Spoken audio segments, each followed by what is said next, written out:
ఇలా రోజు నువ్వు సప్లిమెంట్స్ లేదా టాబ్లెట్స్ తీసుకుంటున్నావా, అయితే నీ కిడ్నీ లేదా లివర్ ఫెయిల్ అయిపోవచ్చు. ఈ వీడియోని చివరి దాకా చూస్తే ఐఎమ్ షూర్ మీ లివర్ కి అండ్ మీ కిడ్నీకి ఏమీ కాదు. ఎస్, అది ఎలాగో చెప్తాను చూడండి. ఫర్ ఎగ్జాంపుల్ ఢిల్లీలో 25 years ఏజ్ ఉన్న ఒక పిల్లోడు కిడ్నీ ఫెయిలియర్ తో హాస్పిటల్ కి వచ్చాడు. ఆ డాక్టర్ ఏం చెప్పాడంటే విటమిన్ డి ఓవర్డోస్ అవ్వడం వల్ల నీ కిడ్నీ ఫెయిలియర్ అయిందని చెప్పాడు.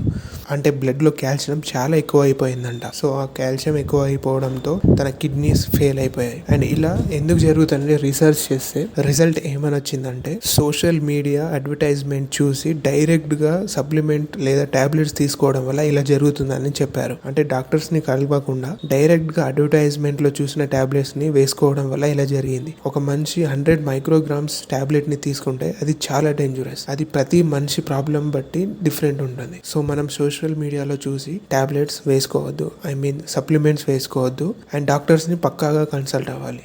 లేదా ఇలా కిడ్నీ ఫెయిలియర్స్ లేదా లివర్ ఫెయిలియర్స్ వస్తాయి.